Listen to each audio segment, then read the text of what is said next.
8, 7, 6, 5, 4, 3, 2, 1.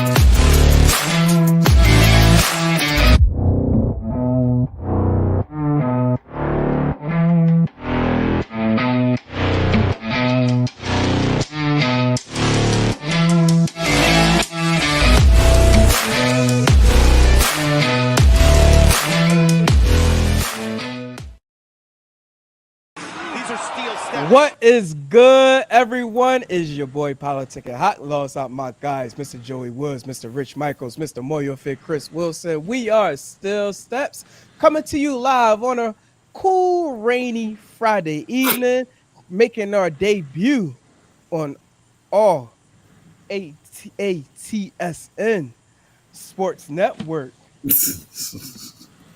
Gentlemen.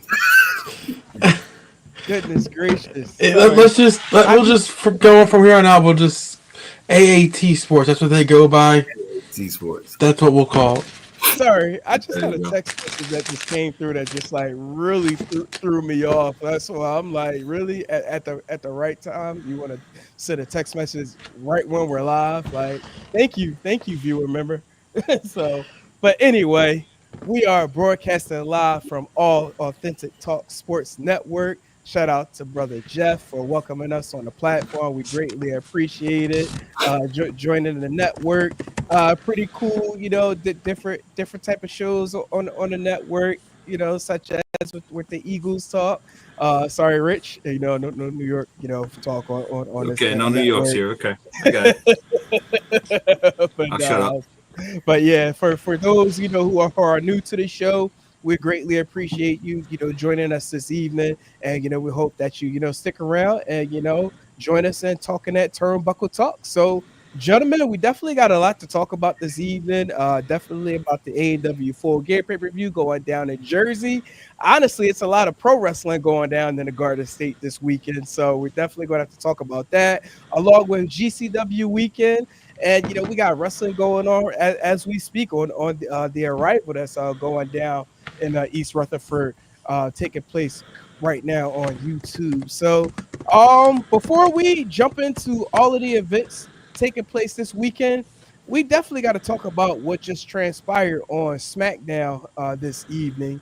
So just want to jump in there and talk about the conclusion of SmackDown, because we had the Bloodline with Solo calling out Roman and the OGs, talking about asking them to come out to the ring, as far as accepting the demands, as far as acknowledging the Bloodline. And when we got to the end of this segment, we had a couple of surprises take place. One being a returning Paul Heyman, back into the fold. And it looks like Paul Heyman didn't come alone. Gentlemen, we had the return again, because we haven't seen this gentleman in quite a long time. But one best in the world, Mr. CM Punk, making his way as far as being the fifth participant of this War Games matchup going down next Saturday. I thought it was going to be Seth Rollins. I think a lot of people thought it was going to be Seth Rollins based on the feud that he's got with Big Bronson, but we got CM Punk jumping in, which is pretty dope. It's been almost a year. Actually, I think it'll be 1 year exact from when he made his return back to the WWE at last year's Survivor Series. So it's pretty cool to actually get him into the War Games matchup for Survivor Series next Saturday. So gentlemen, let's take it from there. Joey, I'm going to start with you. Regards to one returning Paul Heyman, and with him bringing in wants CM Punk to be the fifth man of the OGs. Yeah, I think not a lot of people saw it coming. It's not. It's definitely something out of left field. We haven't really seen Punk since the McIntyre feud ended. Haven't seen Heyman since that MSG spot. So it was definitely a shock just to have Paul Heyman come out and then to add CM Punk into the mix. It was a good kind of swerve. They kept teasing Rollins. But I'm going to get back to that because to me, that in and itself furthers the storyline. You have Jay and Jimmy and Sammy begging Seth Rollins for weeks to join the bloodline, join the bloodline, join the bloodline. Now this can set up another storyline after this is over where Seth Rollins could come out on Monday and be like, I was joining you guys, I was going to do it, and you went and got CM Punk.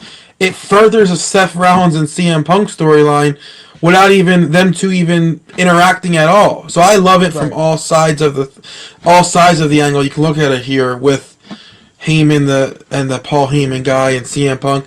It just makes sense, but I think it can make a storyline going further also. So I like that also. Yeah, no, I agree. Rich, your thoughts on the final segment of SmackDown this evening? I mean, I definitely didn't see it coming. They were building up with, Seth. It looked like Seth Rollins and Bronson Reed.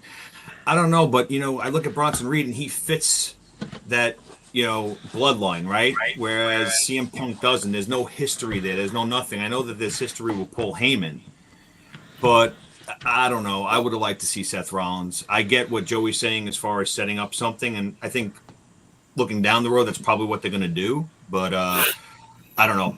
I mean, I'm happy. I'm sorry. It's cool he's back, but there's other people I thought that could have filled the role instead of him, if I'm being honest. Interesting. Chris, your thoughts? It's interesting. Like WWE just, like I said, remember I said one word for WWE, I said Peyton Manning. Remember the show a while ago? Mm-hmm. This is a Peyton Manning calling the audible. I think the Seth Rollins thing was so predictable. WWE was like, okay, we got to switch it up somehow. And even though CM Punk was, to me, way left, it makes sense because of the history with him and Paul Heyman. Like, the bloodline beat up his mentor, guy who gave him his I'm not going to say starting the business, but the first guy who believed him in WWE was always a CM Punk guy. So he's coming back more so defending his honor for his friend, not so much the old OG bloodline. And like Joey was saying, it furthers the thing between him and Seth Rollins that originally was supposed to happen, but injuries on both sides prevented it from happening almost a year ago. So it's interesting. Honestly, to me, it makes it more intriguing, with the CM Punk aspect. So, yeah, it's kind of weird that it's him, but honestly, I'm not mad about it at all. Real quick, Hawk, we got a comment here. I wanted to just address this.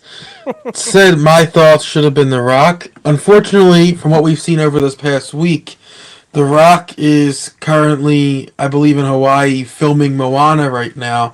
So from a logistics standpoint, that probably wouldn't work. The Rock's always prioritized filming, and when he gives a commitment to filming a movie, he finishes that movie before he comes back to WWE, because when he puts his mind to something, he's going to give you it all. If he's going to do WWE, he's not filming, so that wouldn't work from that aspect there. Yeah, no, that's definitely a fact. I know you said you wanted to swing it back to Rich. Yeah. Because Rich, you had mentioned other names that you thought maybe would have worked better. Obviously, we know Seth Rollins kind of has been out there and lurking in the background, kind of. What other names would you have rather seen other than CM Punk from a storyline standpoint? Obviously, CM Punk is one of the biggest names you can get from just a draw standpoint, kind of if this hasn't sold out, CM Punk can definitely kind of push it over that finish line of selling out those last remaining tickets. Who would you have rather seen from a storyline standpoint? I mean, someone that was involved in, within the bloodline, even feuding with them. CM Punk just comes out of nowhere. Cody Rhodes is doing his own thing. They have that angle. They maybe missed an opportunity with that. Even like a Braun Breaker in Raw, Jay's like, let me talk to you quick. Or Jimmy said, let me talk to you quick. And then you never hear anything of it. Something like that somebody that had some type of interaction with the bloodline at some point, to have it where, again, he's a Paul Heyman guy. I get it. And it makes sense to an extent, but I just would have liked somebody that was actually feuding with the bloodline, whether with them or against them, to be involved in this match than just an outside person coming in. No, I definitely agree with that because over the past, what is it now? Are we up to 4 years now? Yeah. Is this story? Yeah, I mean, the past 4 years they've touched a lot of wrestlers one way or another, so there definitely could have been someone played more focal point because I do agree CM Punk hasn't had any interaction, which is a little shocking, with the bloodline at all over this past year. So I definitely agree that maybe it should have been someone from a storyline standpoint.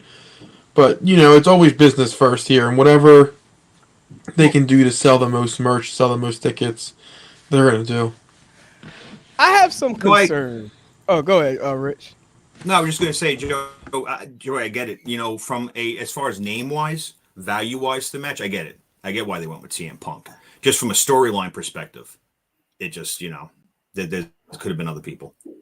Yeah, and even storyline perspective, like you're talking about, it's CM Punk now. Like, I kind of in the back of my mind was thinking it would have been someone with Paul Heyman, but I thought WWE would just give us for what we saw and given us Seth Rollins. I felt like that was going to be the payoff. Just Seth Rollins finally agreeing past week. So this is definitely a good swerve for me here, but now it makes you think, well, where does Bronson Reed fit into this? Because, originally it felt like Bronson Reed fit into this because Seth and Bronson would have their sort of payoff in the cage. Yeah. Now that Bronson is in this match and there isn't a Seth, as of now who knows if something changes, we have a week left. To me, it's like, well, what is Bronson Reed's part in this cage match now? I'm beginning to think, are we headed in the direction of getting a heel Seth Rollins returning? Because you got the fallout between him and Big Bronson. Okay. We assumed that was going to be something that may take place at War Games. I mean, is there a week of a window where it could possibly happen? Yes, but there's the possibility that it may not. Then again, keep in mind, remember, Seth and Punk still got that history between the two, the two of themselves, and, that's still not resolved. So is it possible, because of Punk's appearance and now being that fifth man, would that make him get to the point where now he wants to say, you know what, like I want to intervene in this? Maybe that should have been my spot, like, because that'd have been my way to get my hands on Big Bronson. And now maybe Adam Pearce is going to prevent him from being able to fight Big Bronson on Raw going forward after they already had, they're pretty much like the final match on Raw this past Monday. So, like, is it possible? Could we get this heel Seth Rollins returning? See, I see a heel, but I don't see Seth Rollins. I think they're going to swerve us all. I think the heel is going to be Sammy. I really do. I think they've never answered the question yet of Solo and Sammy in the parking lot together. That's never really been talked about again since that moment. Right. And there was an interesting thing on Twitter I saw last week from last week's last week's SmackDown, where there was a moment where something was going on, and for some reason, Sammy threw his phone real fast, and like it was weird to the point where it wasn't a mess. There was no way it was a mess up because last week was pre-recorded, and if that happened, they were definitely going to reshoot it to make it go away. So I feel like that has something to do with it. Yeah, I just feel like they made, when that all happened, Sammy's life a living hell. I don't think he forgets so fast. And now that we have a heel Kevin Owens, I think it's natural that maybe Sammy goes heel, and we kind of see them going back together.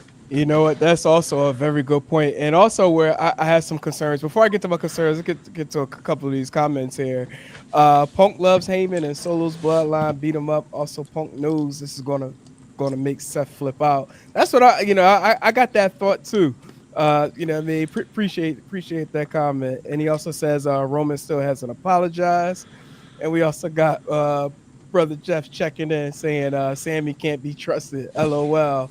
Now, as far as my concern, now this is probably like the most lame concern that someone can actually say, but it's just, it's just it's very observing, and y'all probably looking at it right now. Look at the way Paul Heyman is dressed. I knew you were going to say that. He's never dressed like that. It's always been button-up shirt, tie, and look at the choice of the colors. Granted, it is similar to the OG, but I don't know. I'm getting Bloodline vibes where he dressed like Solo. Yeah, New blood. New blood. Yeah. New blood. Well, why when he came out at first, I was like, is he introducing Brock? Because he comes out, I was like, my name is Paul Heyman, and I'm like, this is like the spiel he says for Brock Lesnar, not for the Bloodline. So even that was like weird to me. But that's just spiel every time he comes out. When he comes out, he says, "Ladies and gentlemen, my name is Paul Heyman." And then usually he'll be like, I'm the like advisor, I'm the why, I mean, something like that. He didn't. I was like, this to me was like, why do I feel like Brock Lesnar's coming back somewhere? I mean, obviously, what we know off screen, I don't know if he'll ever return. I'm about to say, he's not coming back anytime soon. Yeah, especially not with what's happened in the past week and stuff. So so we could count that out. But what's his name? But yeah, he's dressed like Solo, definitely. But he's wearing the colors of the Bloodline like Roman and the OG Bloodline. It's definitely different seeing him like that. It's funny, he looks like a proud dad in this picture right here. Look at my boys. He's even got a nice little tan going too. Like, yeah, both his boys all grown up and running the business, so it's cool. But yeah, it's cool.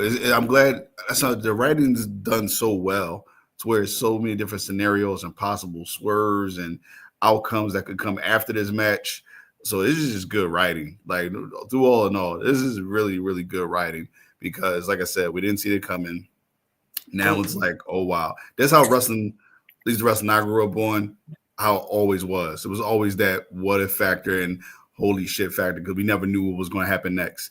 This is what makes, to me, wrestling entertainment is the unknown factor, so without leaks, what I mean? Because nowadays everything is leaked. Yeah, you had dirt sheets back in the day, but because of social media and everything, now we know stuff is about to happen 2-3 weeks before it does. Yep. So it's like, I feel like the two biggest like shocks that haven't been leaked in the past year have been this and also his return. Two things that no one truly knew for sure was transpiring until it actually happened.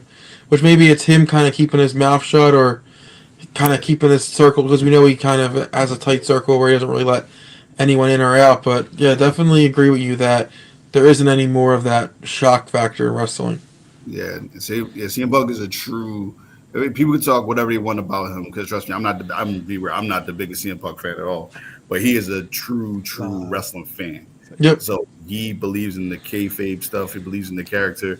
He's not going to leak anything. He wants everything to be genuine, and so he will definitely keep his mouth shut and not let nobody know stuff. So it's like I said, this is cool to see, and so we'll see how Roman also feels about this. Like, did he know CM Punk was coming? Did him and the wise men talk about this? Or was this was he convinced about this, even though he doesn't really like CM Punk? Like, it's always crazy because right now CM Punk is that guy that the top guys don't normally like him. Like, whoever the top guys are in a company, they don't typically like him. Not so much, not even just professionally, but personally too. So it's always interesting to see how they're going to counteract with him, on camera.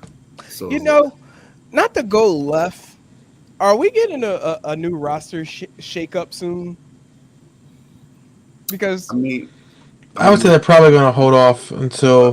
But I say price honestly probably till, if it does, this will be sometime in 2025 like this because it should think about it, the last 4 years it's been a certain group of guys and there's a certain group of guys have been the top guys for the last almost 10.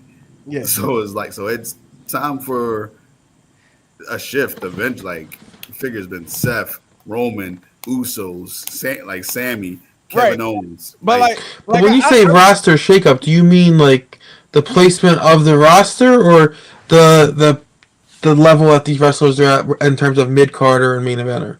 No, I speak on the placement of the rosters because Roman is SmackDown and technically Punk is Raw. So, granted that he's the fifth man for for War Games, but this story is going to pan out further than War Games. Well, I think this goes back to, again, we talked about this before with Innings. with Raw going to Netflix. Yeah.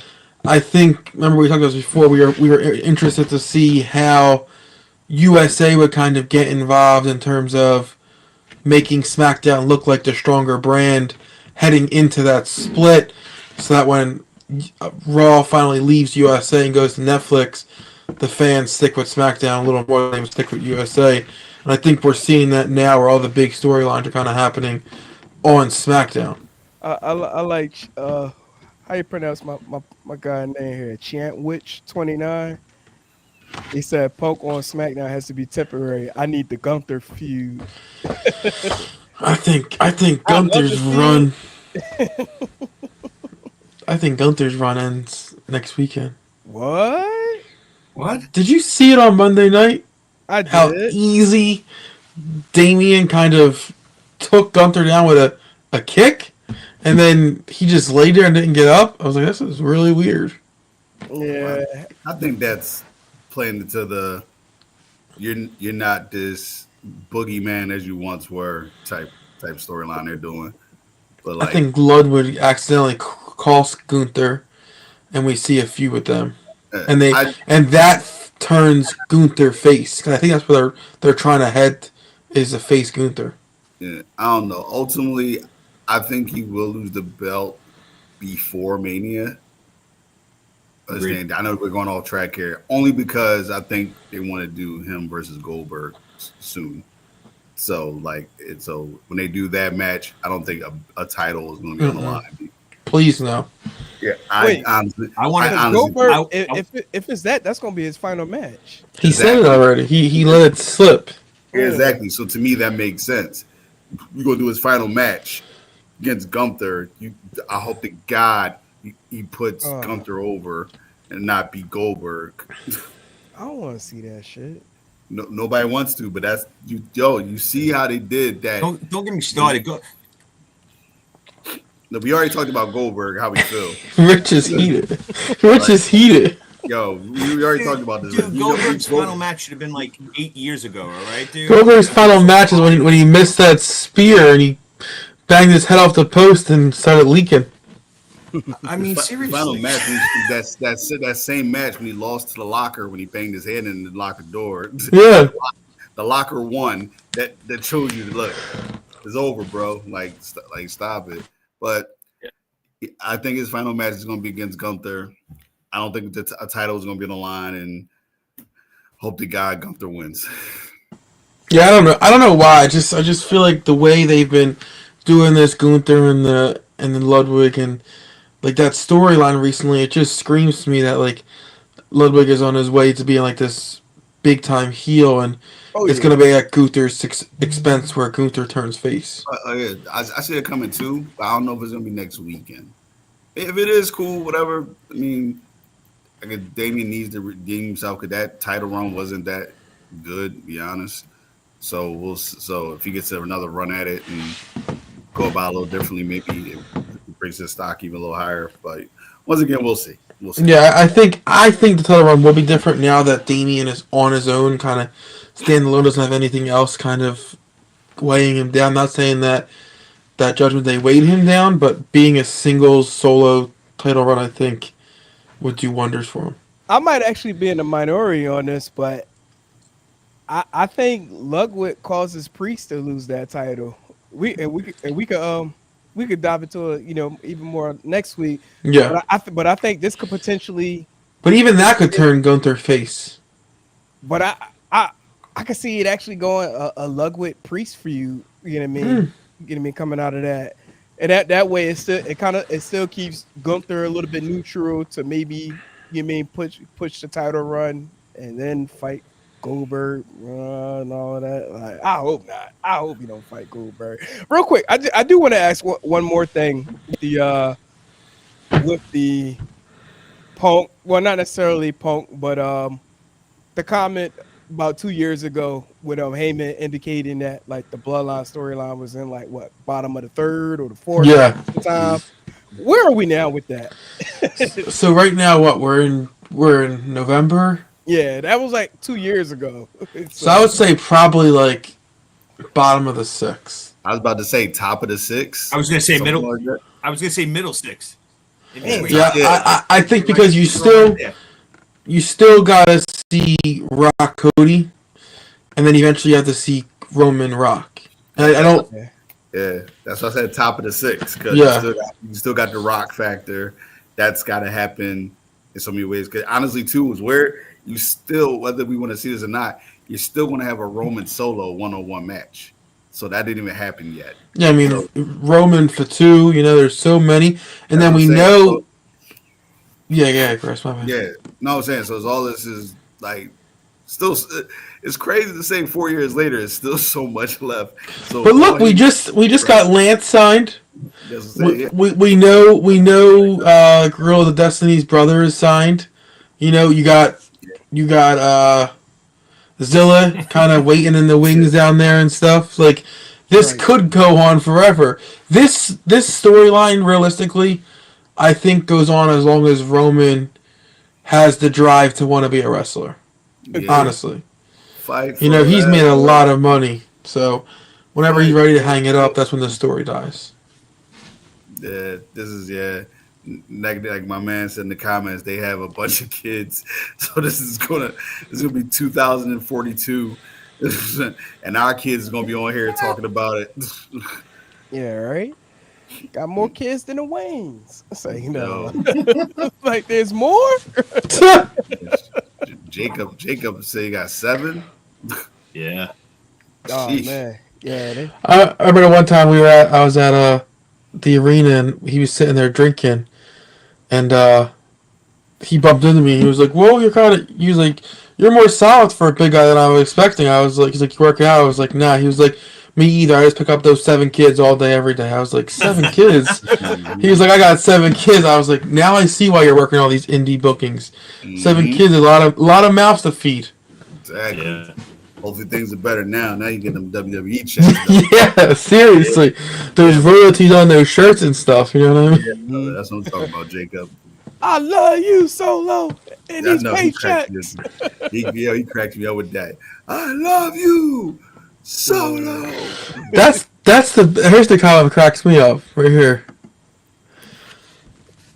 Yeah. He's 32 with 7 kids. Yeah. I mean, here's the thing. Like, he's doing these like weird promos right now. Let this man eventually turn face and cut a promo where he tells someone he's gonna dog walk him or something like that. Like, this man can speak. Oh, you know, Joey, he has to cut these chill but weird promos because they really let him go. Oh yeah. Like, all right, they're gonna be like, all right, Solo. It's like we gotta do something here. Yeah, speaking of like where they're at in the Bloodline storyline, eventually we're gonna have to see Solo and Jacob fight. Oh yeah, that's gonna have to happen eventually to kind of get Jacob away from them. So that's gotta happen still. Yeah, it might not be the 6th, honestly. Thinking about it now, it might not be the 6th. I mean, in that case, I think that one could almost like develop its own stretch outside of this window of innings that Roman the Bloodline has have had. I think that would carry over to like it would almost probably be like the new chapter. So yeah, I mean you could even see a thing where you start a whole new chapter, like you just said, like Solo does his own bloodline and Jacob does his own bloodline, right? Type of thing. Like that's how deep this could go. Right. Nah, that would be insane. Like, goodness. Like right now, we're at NWO Red versus NWO Black. If Jacob gets one of his, we're talking about like LWO and shit like that. At that point, like that's how far down the line it could go. Right. Which 29? If you're talking about Jacob and Big Bron, shoot, I would take for them two to be a tag team. To be I honest. think he means Breaker, right? Or you Bron might be Breaker. talking, you talking about? Remember they had the yeah. face off a couple weeks ago. Right, Dude, that yeah. face off was fucking great, dude. Oh yeah. Yeah, and the WWE said they really liked that because that was something them just throwing something at the wall to see how the fans would react. And when the fans reacted the way they did, it was like, oh, Yeah. let's earmark this. Yeah. We're like, this is something we're gonna do in the future because two big beefy boys slapping meat. Here's the best part is I know Breaker is such good in his role right now, but looking at that guy and the way he moves, the way he talks and stuff, I feel like you're looking at like your next like John Cena, like monster face that like the kids would get behind and they'd buy his merch and stuff. I truly see that from him down the line. Like this guy's gonna be the face of the company as a face going forward. Who, Bron? Yeah, I just think he has that look and the way he moves in the ring and stuff. I just think he would be like an absolute monster face. Yeah, we'll see. Well, Cena started heel, right? Yeah, So We'll see. I can see that. It's hard for me to pick the next John Cena, to be honest. well, I mean, obviously no one's the next John Cena. I'm just saying the type of guy you can kind of, you can send him to the Tonight Show because he has like the clean cut look that WWE loves. I just think he's that guy that you can attach your anchor to and go out into the world. I got one. I think Montez Ford could fit that bill. Well, we said that for years, and We've clearly said that for years. Ford realized that that's not happening, and it seems like biding his time until he can get out. That's what it seems like to me. He It got seems like everybody in the world knows this, Yeah. except the WWE booking. And that's the one thing I can talk ish on them about is they're fumbling so badly with Montez Ford. Like I just don't get it. I mean, that's another time for that. But Did their show get canceled? which one? What happened? Bianca and Yeah, Yes. yeah. I assume so. I haven't heard about it in a while. I mean, just that alone, Bianca is one of the biggest women wrestlers in the entire world, and that's his wife, and like you never capitalized on that. Like to me, it's such head scratching all around the board what they're doing with him. Yep, Yeah. it's weird. Triple H. Exactly, and I'm glad Montez has been vocalizing how I agree with frustrated he is. this. Yeah, nah, Breaker in theory definitely could run the company.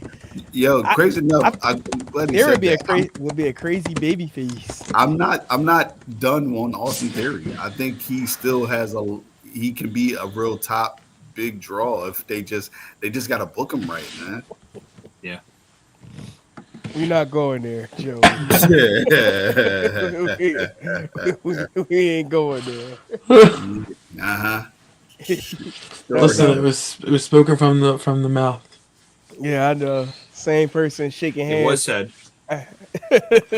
Well, don't even say what you're about to say. I'm not. Don't even say it. I'm not. Don't even. I know what you were about to say. Don't even go there.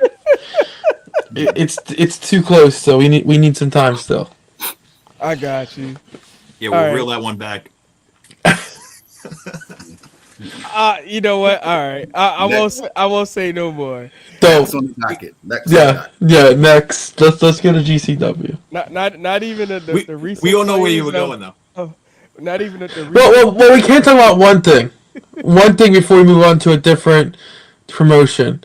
How about Linda got picked for Trump's cabinet, and kind of hasn't really been talked about, but bombshell report from her that her and Vince are no longer actually together, Yeah. which was shocking to me.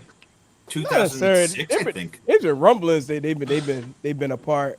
Yeah, but for her to come out and actually say it, I mean, it must be that Trump and all of his party are kind of wanting to get away from Vince overall. So for her to come out and say that, I'm like, whoa, like is there more to come out about Vince? Because like, for her to try to distance herself from him altogether, something's up there. I mean, I know we know what's out there, but that's kind of out in the open already. Right. Like, I don't know. To me, it seems like something else is gonna waiting for the other shoe to drop type of thing. Right. No, I know what you mean, but that's our little side talk on that. We'll probably never talk about that again.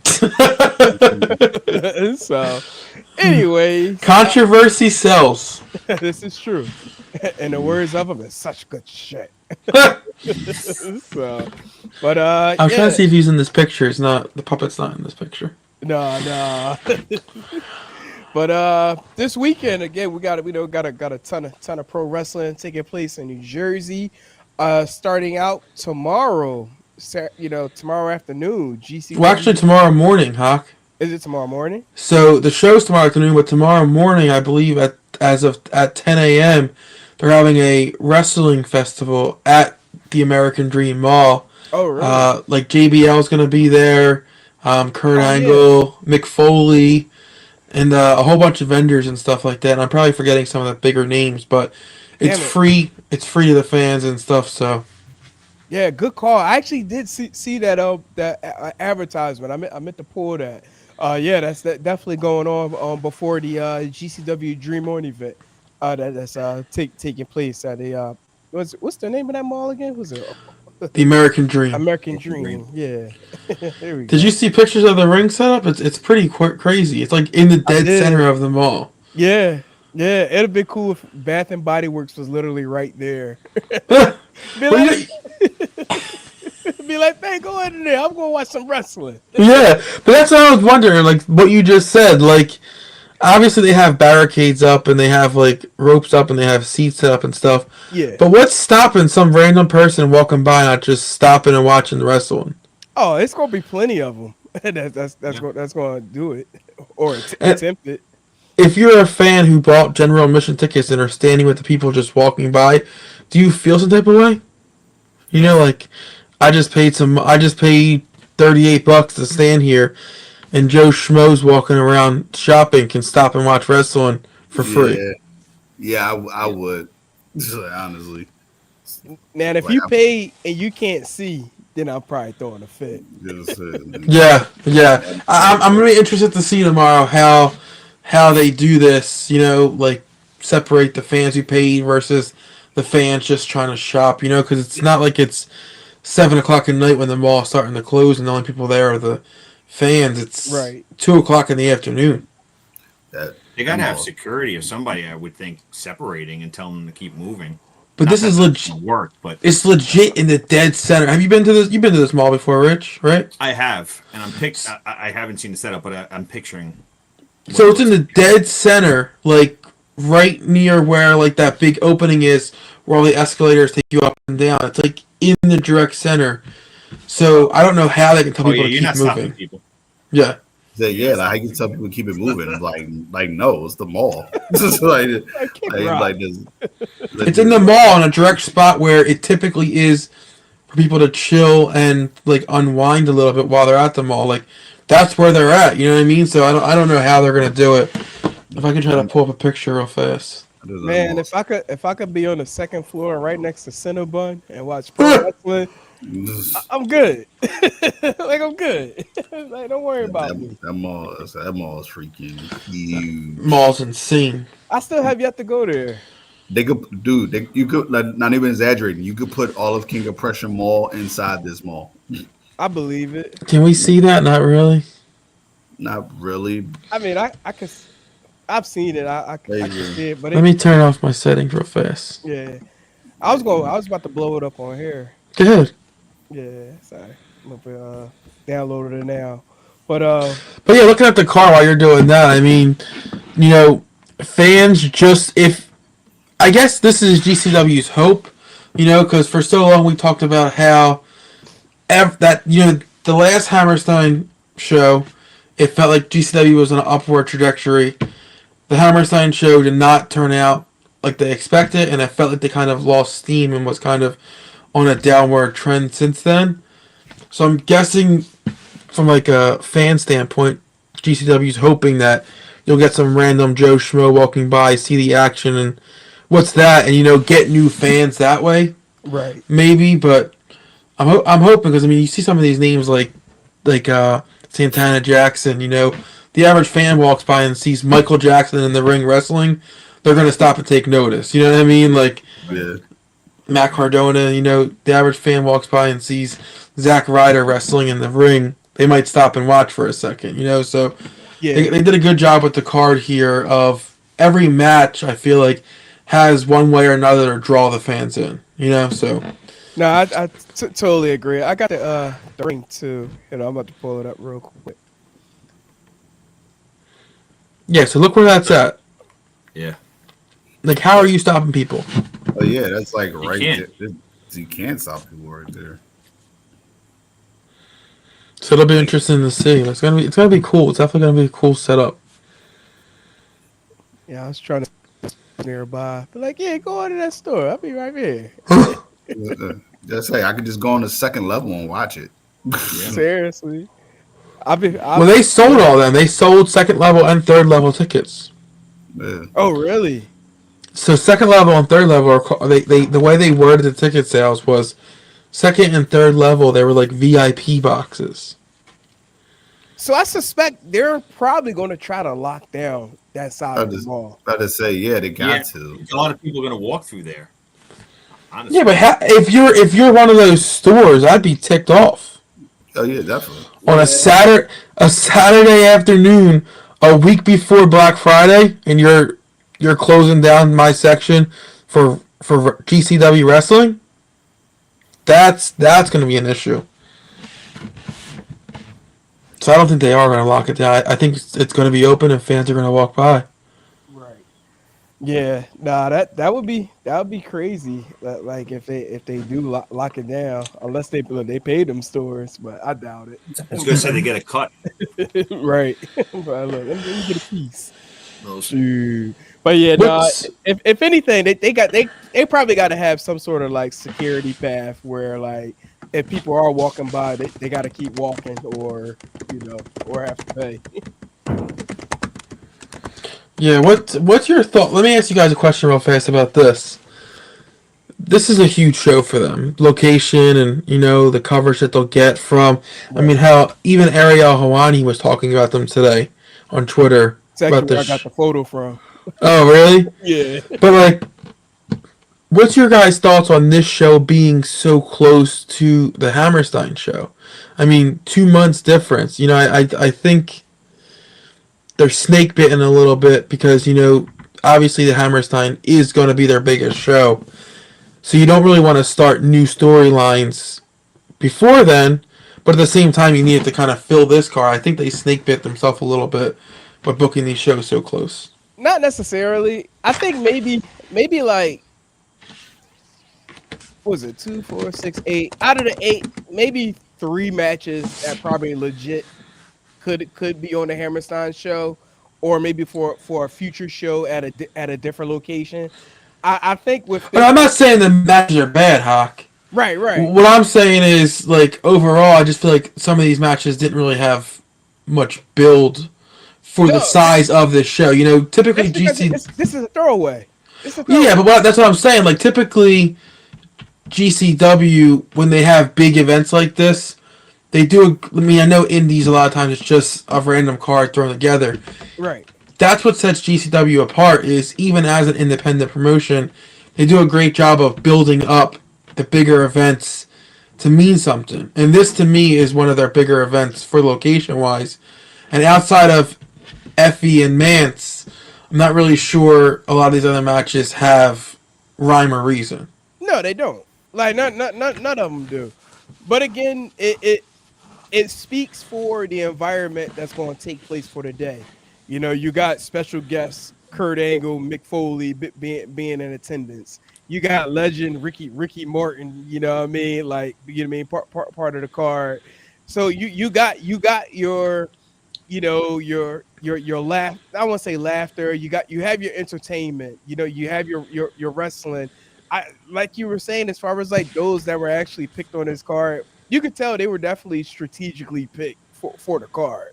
Like as far as like to be able to appease the fan. But at the end of the day, GCW got a cult following anyway. So Yeah. especially for an event of this caliber, it's going to. Did it sell out? I'm assuming this. They actually added tickets today. They added a 7th row and stuff like that. Okay. The setup, if they have a picture like of an overhead, Yeah. the setup doesn't allow, like the first level doesn't allow for as many fans as a typical GCW show. I don't know what the upper levels look like, but it did quote unquote sell out as of today, and they added more seats. Okay. Yeah. So in this case, this is the type of event that, if you're someone who follows GCW, you want to be there for the sake of the moment, because it's at a mall, So like you're going to sell that out, you know what I mean, for that case. But I mean, for the most part, like, shoot, Sidney Hakeem and Mike Bailey, like that could have been at Hammerstein. Yeah. Like Tony Deppen and Marcus Mathers. That's probably going to be one of the best matches on the card, honestly. Yeah. Yeah. Yeah, no, I agree. Totally agree. I do question whether or not Masha Slamovich will battle dance Santana Jackson. I want to see it. Are we gonna see Thriller? Are we gonna see Thriller? Right. But I wonder if GCW wonders if Speedball will still be there come Hammerstein. True. There's reports that he's done with TNA and is now moving over to AEW, and we've seen in the past, Right. AEW has been less inclined to allow their talent on GCW cards, and especially after this past week, where Effie and Brett have been very outspoken about Tony Khan's booking of Hammerstein so close to their show. I'm wondering how much going forward AEW talent will be allowed to be on GCW. Yeah. No, I agree. That's Did you see that? a good call. I saw the clip. I didn't watch the full podcast, but I did see the clip where he talked about that, about being out there. Well, the thing is like what GCW is saying is there hasn't been a wrestling show at Hammerstein since our last show in 2022. We announced Hammerstein, and then miraculously, AEW announces 3 shows the month before in Hammerstein. Right. And GCW feels a little some type of way, like, come on, like, no one's run a show there in years. We announced a show, and now you're doing 3 shows.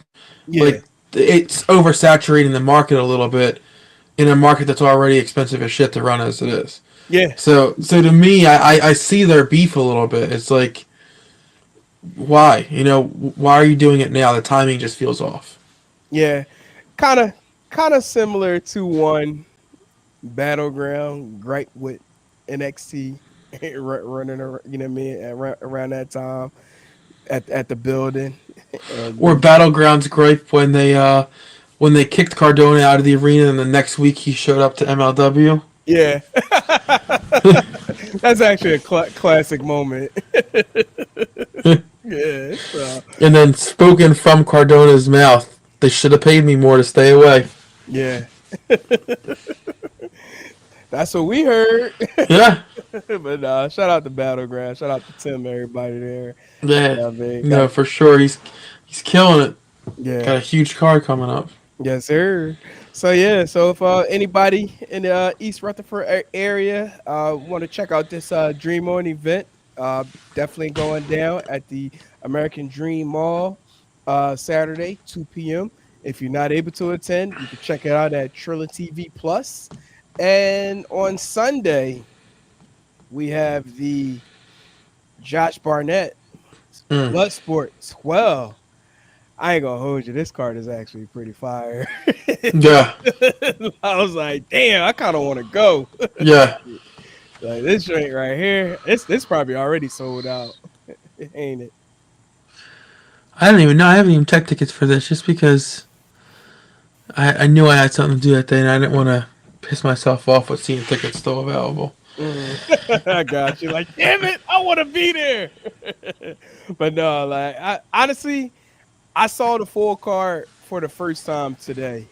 And I already was like, oh, snap. We got Mike Bailey, Josh Alexander, in a blood sport match. I mean, we knew Barnett MVP was going down. You know, they mentioned that at the last show. You know, Slamovich and Lee Ying Lee. What's the name? Charlie Dempsey and Akira. Should actually be pretty good. Like that's like That bottom corner match is what's exciting me. Lou Nixon versus Calvin. yeah, Tank Man. That's gonna be wild. Yeah. Oh yeah. Yeah. This again. This entire card is fire. Like I was like, damn, this is a damn good card, man. I love the blood sport cards. I mean, yeah, the blood sport cards always deliver, man. Always. They always have such good talent on there. Yeah, no, I agree. 1,000%. You know, I like Charlie Dempsey's involvement in these style of matchups. Like, you know, this is definitely right up his alley. You know, him, yeah, and Carmen Petrovic. Yeah, this gonna be her first time in the blood sport, right? Has she done it before? I don't remember, but I think the guy fighting Royce is also, if I'm not mistaken, my eyesight's horrible right now, but he's also from WWE as well. Miles Bourne. Yes. Yeah, yeah. Like this is a pretty dope card with WWE. I'm about to say, well, AEW, if you consider Mike Bailey there now, slash. Well, I mean AEW MVP and Maria. Yeah. Right. And I guess you got Akira representing MLW. Yeah. Like, yeah. And Josh representing TNA or wherever he's headed now after he announced recently that he's no longer taking indie bookings. Right. I'm assuming he's probably just going to deal with TNA and Scott D'Amore's promotion up in Canada. Yeah. He's probably pretty much settled with that. So Josh Barnett must be the coolest guy in the world to do business with, or people are just that scared of him. Because he just gets all these people. He's just like, yo, I want this guy. He's like, give me, or I'm gonna choke your ass out. Like, well, that's interesting. That's an interesting like statement right there, Chris. Because I always wondered that. I wonder how much of it is Josh actually booking these matches, and how much of it is it just his name. Like I'm sure Josh has say over who he's fighting, but I wonder if he's actually like working with Brent and booking these matches, or if it's just him saying, "Okay, you use my likeness," kind of like the NGI and stuff like that. Yeah, it has to be something to that aspect because it's like this just wouldn't happen 5 years ago. Mm-mm. Now it's just like you like like this. I like you. Who you with? MLW? Yeah, you're coming over to my stuff now. Yeah. What's this young guy in NXT? Yeah, he's good. He's coming over here, and everybody just like, okay, yeah, sure, good. I mean, hell, Bloodsport in Philly, Nick Khan was there. Yeah. You know what I mean? Like it draws people out, and it'd be interesting to see. But there was rumbling that this was gonna get bought out by WWE, wasn't there? Like Bloodsport, WWE wanted just the Bloodsport mantra and the brand of Bloodsport. So I'm still interested to see what happens there with that. Wouldn't surprise me, but if it's Josh Barnett's thing, he's probably not going to. Yeah. Remember, originally it was Riddle. It was Matt Riddle's Bloodsport. Yeah. He probably wants to keep it some type of, something's just better the way they are. I'm kind of shocked he hasn't been in it at all. Riddle? Yeah. Yeah, I know. That is actually, now that you say that, yeah, that's interesting. You went from his name, his likeness in the name, to now not even be included at all. Like, to me, that's interesting. That could be a relationship issue with him and Brett. Yeah, possibly. Maybe something happened there. I don't want to speculate, but has to be because to me, obviously Josh Barnett's Bloodsport is here to stay, but at least have Riddle involved in somehow. Yeah, it's bad. As we know, Riddle tends to rub people the wrong way who he does business with. So it's a cool guy, but cool doesn't mean easy going either. Cool guy. What do you mean? Goldberg said Goldberg and him are best friends. Oh, there you go. but Brother. not Matt Riddle did say some facts. I ain't gonna lie. Those things he said about Goldberg. He's like, nah, you got a point. Says the guy that shows up to the wrong arena. That's because every day's 420 at his house, bro. That's right. And no clue where he was. Real quick, guys, I have to switch topic, but this is such a bad statement by Triple H. So Triple H was asked about the potential of buffering on Monday Night Raw. His exact quote was, "If our first night buffers and they come and say there was 60 to 70 million households watching, I'll be good with buffering." So what you're saying is you're okay with fans missing the show if the number is high. Basically. To me, it's a big F you to the fans. That's exactly what you're saying. Because him in the corporate mindset, he knows the fan is going to rewatch it at some point anyway. Yeah, but to me, that's just like a huge, like, we don't give a fuck if you see it. Oh, yeah, from a consumer aspect. Yeah. Absolutely. But, in the red tie, they're going to watch it back anyway. Yeah. What you about to say? Buffering was horrible. No. I was going to say, from a business aspect, I get it. He kind of said what he shouldn't have said, but what everybody's thinking. I mean, who gives a shit? Seriously. Crazy. Oh, man. So anyway, so Josh Barnett's Bloodsport 12 going down Sunday down in Jersey City, New Jersey, 7 p.m. Eastern time. And, if you're not able to attend at the White Eagle, check it out on Triller TV Plus. So, gentlemen, we got one more show going down on Saturday. Do we? We do. Going down at The Rock. Not Dwayne Johnson, but at the Prudential Center. AEW Full Gear going down. And overall, what are y'all thoughts on this card? I just want to ask right out the gate. The card overall, I think, is very, very good. I also think they've done a great job with not the week of just throwing matches on. We've seen that a lot in the past where there's like a random match just kind of thrown on. I feel like this card's been kind of set in place for almost 3 weeks now at this point, outside of maybe the Ricochet match that I don't know if it's on this picture here. I think they just announced that, right? They just announced that. That's what I'm saying, but that would happen like for a lot of matches for AEW pay-per-view. This is the first time where the card's kind of been set for at least 2 weeks now. So I like that aspect too. Yeah. It's funny you even mentioned that because when I was looking at the card, I was like, oh, snap. 9 matches? They actually reduced by a match? I was like, and it's coming on Saturday. We ain't got to worry about going to work on Sunday. Yeah. Triple H would be like, no, take all 4 matches now. Right.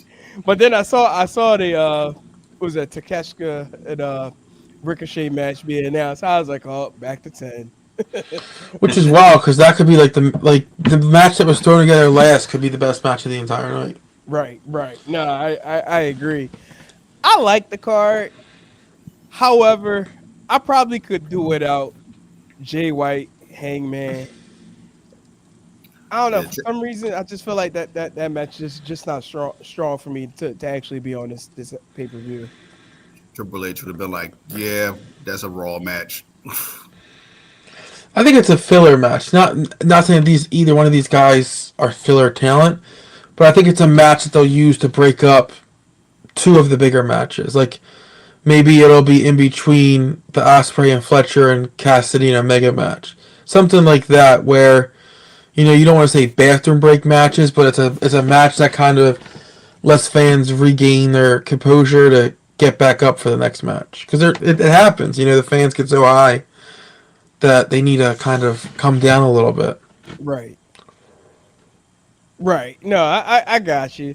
I'm also thinking that might be the match. They actually, looking at the card, it might open up. To be honest. Because I think that filler. When you talk about the filler, I think the filler might be the what they call it, the champagne celebration. Yeah. Yeah, that's Yeah. definitely a filler. Which the second this was announced, I'm thinking in my head, is there any big name women out there right now? The only person I can think of is Becky. No. Becky's going back to WWE. She's a WWE person. She's a Yeah. lifer. She's not going to AEW. I think Tony Storm returns. I think Tony Storm's going to return. That's it. If that's the case, I wish I could have done without that tweet this week. Oh, as far as like not wrestling again. I say Yeah, her because retirement. if that's the case, she kind of just aired out her return. Yeah. Yeah. That's yeah. Sometimes that be kind of the point, so like people can tune in, bring like this, like even though it's predictable, it's like, oh, let me see how they do it. So, but Becky's definitely going back to WWE. They already opened up their checkbooks to her, like, hey, whenever you decide to come back, just say the number. Man, Becky walk out at Full Gear, yo, she gonna break the internet. Yeah, man. If that happens, boy, ooh, that'd be interesting. Very. That'd be interesting. Now, out of this entire card, is there a match that you're like really looking forward to seeing? Like, out of the entire card? Well, real quick before anyone says that, I think like I know Becky's a WWE girl, but I think it's not as far fetched as it really is when you sit down and think about it. Just because the AEW is probably going to pay her close to what she get from WWE. Uh, Also, it's a lot less days working now that she's a mother. You know, she does Wednesday night and she's home Thursday morning with her daughter again. You know, I think from that standpoint, it's a little bit more enticing. I mean, I know she's not with Seth and stuff like that as much, but in terms of being a mother, it's a lot less travel than a WWE with the house shows and stuff like that. Right. Yeah, but I also think her days as full time is done. I think she's going to be a part timer. Like she's going to be like a Brock type, Roman Reigns type. Like I don't think she's going to be.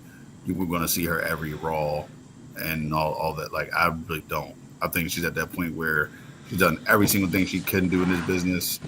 She, like I said, she's a mom now. She wants to spend more time with her kid. I think she's going to come back, but I don't think she's going to be full time anymore. I can definitely see that. I just don't know if, from knowing who she is as a wrestler, if she would accept that. You know, I think if she comes back and dedicates herself and trains and stuff like that, she seems like a type person to me. It's like if I'm back full force. If not, I'm not coming back at all. She gonna have to earn that spot because that women's division is ramping up quickly. It's ramping up quickly, but she's still one of the biggest names. Oh yeah. Oh, ever. without a doubt. Ever. So it's like when she comes on, people the volume gets turned up. So like I said, because of that, I think that's why. I also think that's why she's gonna be part time. Like women's division is cooking. She don't have to be there every week. She could just come in, be a big name, bring in some noise, and go back and chill for a little while. I don't know, not to go way left on this. That kind of scares me with like today's era of wrestling, because like you could be a big name, but then like you could be good for the first 2 weeks, and after the third week, it's like he's still around. Yeah, she's still here. Like man, that's why I like the part. That's why I like the part-time aspect of it. It gives us time for us to miss them again. You know what I'm saying? So like, even though people hated Brock as the champion and Roman as the champion because they never defended it, like I didn't mind it that much. Like it annoyed me a little bit, yes, but I like more so Brock than Roman. But it was like, it's just like dude, it's now they're a main attraction. They're not even a main event. They are the attraction. Like you want to see it, but it's such a special thing when they actually show up. You know what I mean? So it's like that's what makes me enjoy it. Like imagine if you boxing, you saw your favorite boxer box every single weekend. It wouldn't be a big deal. You'd be like yeah, he's boxing again. He always does it. It's like, but when he boxes every 4 to 5 months, you're like, oh man, this is gonna be a fight of the century. So what's name? So if she's part-time Bex, I'm good with that. Part-time Bex. Yeah. That's actually a good I character. like that. Once again, pay us WWE. What the hell? Trademark. All right, Come on. let's jump in some of these matches. We go stay too long on them, but I think we may all agree with most of them, to be honest. Let's start out the gate with MJF going up against Roderick Strong. I'm going with MJF winning this. Um, I ain't gonna say it's gonna be like a squash. I think it's gonna be a decent match, but MJF. I mean, going to do MJF things, and I think he's gonna go over in this particular match. Joey, who you got? So, based on the storyline that's been told, I think Roderick Strong wins, and here's why. This should have been a triple threat match. Adam Cole should have been in it when he lost that match a couple weeks ago. Because he is not in it, I think Cole plays a part in this match. I think Cole costs MJF to kind of keep that storyline going. Now that they've completely flip-flopped MJF and Cole and the heel and face role, and MJF's back as the heel and Cole's the face and stuff like that, I think that can help further solidify Adam Cole as a face again and let fans know like this is who he is going forward. So I think he helps Strong beat MJF after those wild comments this past week when he told Roderick Strong that his mom should have shot him instead of his dad as a kid. Eesh. Yeah, That was it's wild. pretty intense. Rich, who you got? I got MJF. I think obviously the end game is MJF against Adam Cole. Long term, I get why they didn't have this as a triple threat match. You kind of get like a preliminary match, but I think MJF is going to be Roger Strong, no doubt about it. Chris, close us out. Who you got? Adam! Oh, sorry, I haven't heard that in a while. Just wanted to yell it. But his name MJF. His name. He's gonna win this. I hope it's the first match. His name, because MJF is kind of smart like that. He's not gonna be a middle guy. He's either gonna be the main event or the opener because he likes having the crowd white hot and all the attention and feed off the emotions and troll people and piss them off and all that good stuff. So it'd be a great way to start the card. Have him come out, do his shtick on the mic, and just piss everybody off, but entertain them at the same time. And do his little MJF shenanigans where somehow he does some sneaky, shiesty shit to win. And Roderick will get in like 4 different backbreakers, and then but MJF will triumph somehow, and that's it. MJF with the win. All right, gotcha. So we got 3 MJF and 1 for Roderick. Interesting. Must put a little sandwich on that. It's like Next up, we got Jay White going up against Hangman Adam Page. For this one, I'm actually torn. I'm gonna go with Jay White. Like me personally, I feel like this match shouldn't even be on the card. Like it's just it's just not really feeling the storyline to be honest. But I'm gonna go with Jay White to win.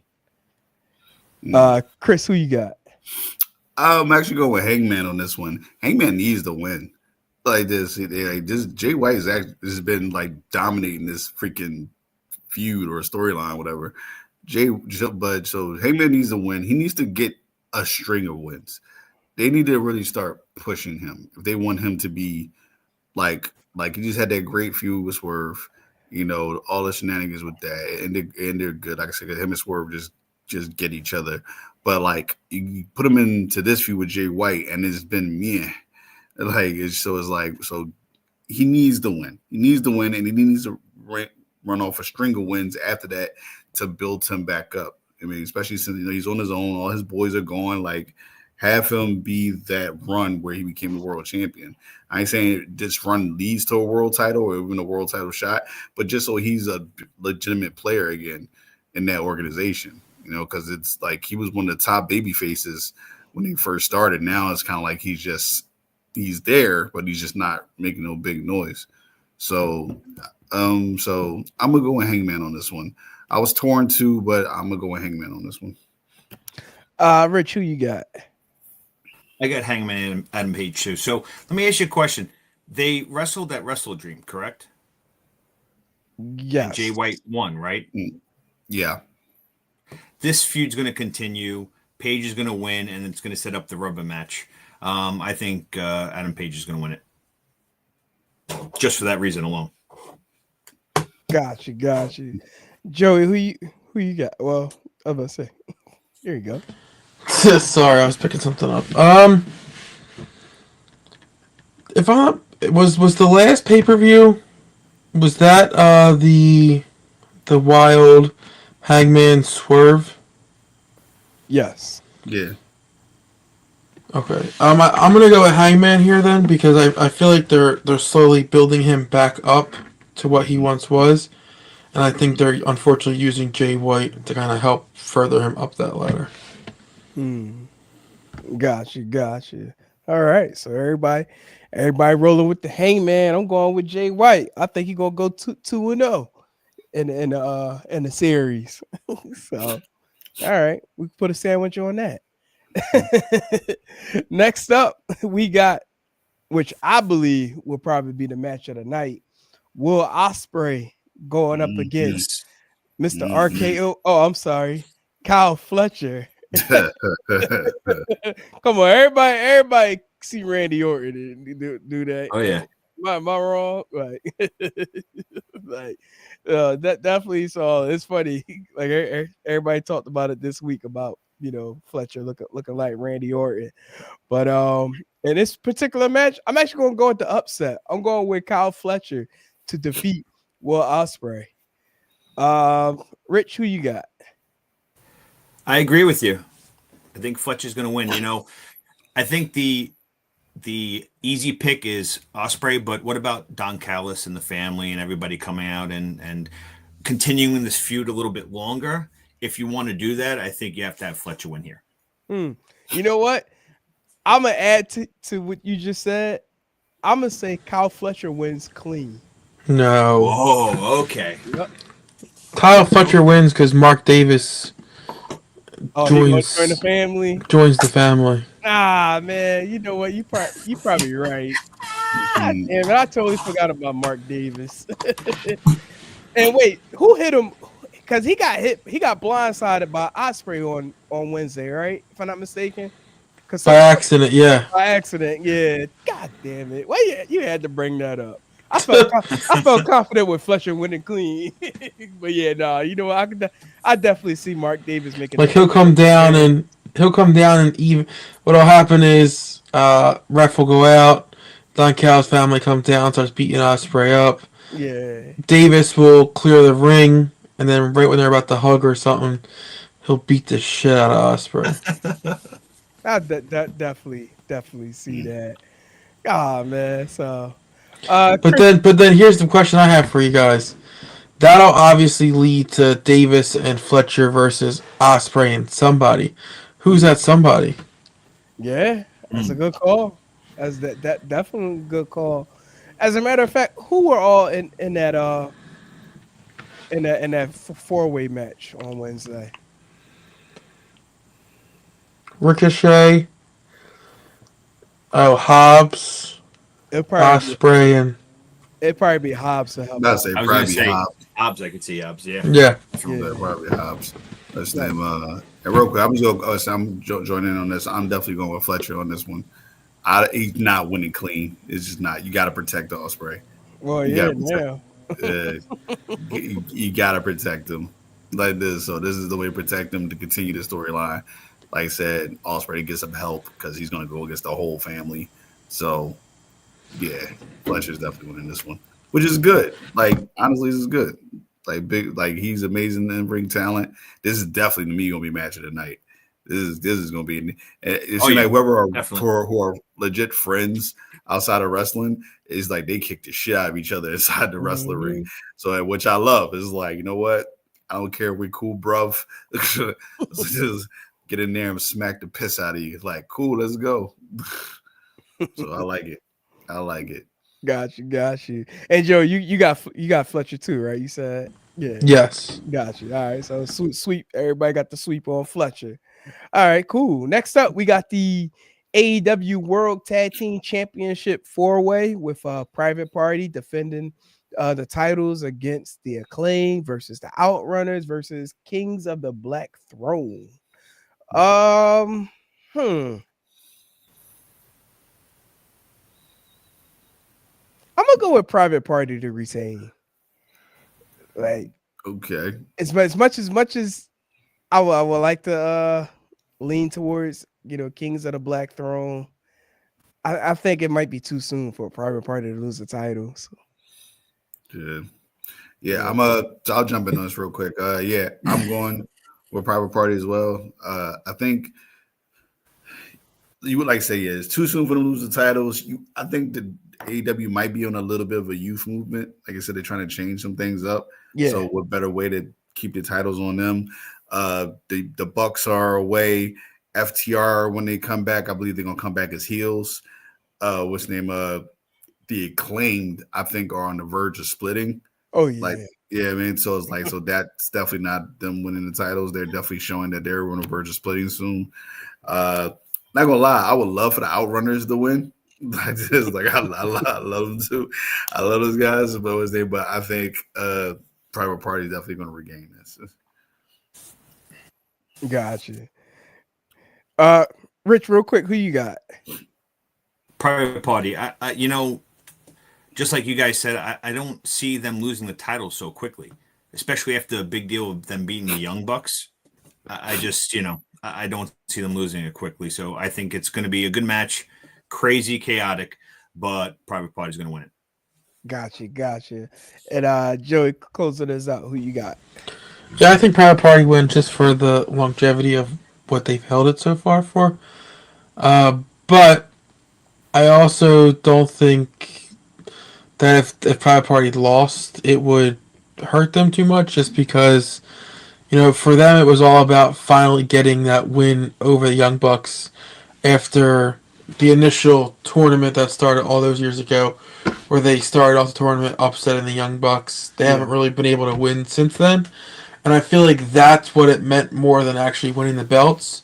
So I don't think it's a deterrent from them. If someone was to win, not call a Private Party, I'm going to go Outrunner just because of the absolute momentum they've been on and the merch they're moving and stuff like that. But I don't think Private Party loses yet, at least. Yeah, no, I agree.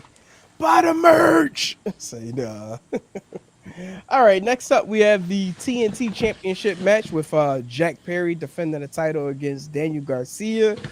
I'm gonna go with Jack Perry on this one. I do feel like with the vignettes they've been having, as throughout the last couple of weeks, a little bit heavy on the Daniel Garcia side, getting the upper hand on Jack Perry. I think the last time we saw Jack Perry, he was tied up. Was that on on Collision? I think last Saturday. Yeah. So like that was me pretty much of a big deal. But it was almost like he was like kind of like psychologically trying to say how Daniel Garcia was also changing.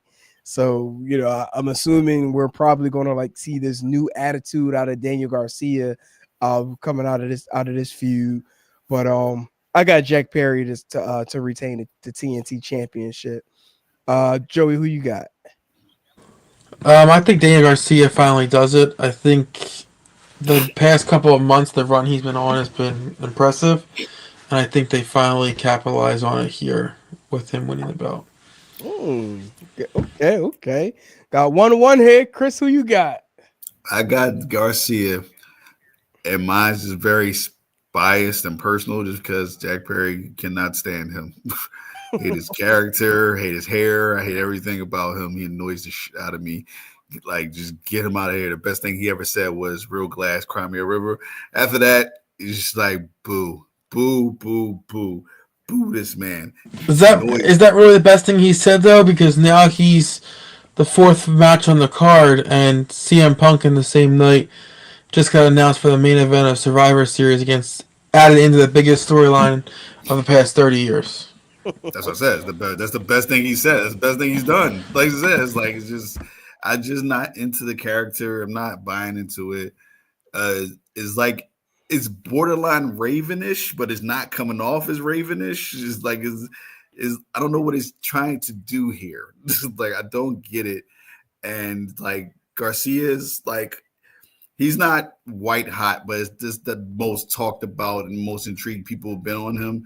So you got to kind of fire like why he's like trending upwards. So put the title on him, man. He's great in ring talent. He can go. People are like on his side right now. So just pull the trigger and make him a champion and see what he does from there. Yeah, Garcia, like I love, you know what I mean, love his athleticism in the ring. As far as like on the character side, after the MJF feud, you would think he would be at a even larger tier. You know what I mean? Not saying that like he got to be feuding with Moxley or anybody, but like I don't know. It just seems a little weird. I don't know if I would say it's weird. I guess with this current run with Jack Perry, it's actually taking him out of his comfort zone a little bit. Like the backstage segments, the vignettes are a little bit darker than what what we're accustomed to. Yeah. You know what I mean? Like, it's like I guess this, probably why I said we're probably going to get a darker Daniel Garcia out of this. It's like it's prepping him to be different, to enhance his character even more and probably become even more, violent, so to speak, outside of the technical wrestling that we know he can do in a square circle. So I think that's still gives every right for I think Jack Perry going to take this one, my opinion. But I got y'all. You know what I mean? Two for Garcia, one for Jack Perry. Next up, I'm gonna save Swerve and Lashley for when Joey get back. But we jump right over to the TBS Championship match with Mercedes Moné defending the title against Chris Statlander. I'm gonna go with Mercedes to win this. I think I like how that they were trying to build Chris Statlander to be like this gigantic star, someone who could even somehow take out Camille, which is I don't understand. By the way, not to go way left on this particular conversation, I feel like they're dropping the ball on Camille big time.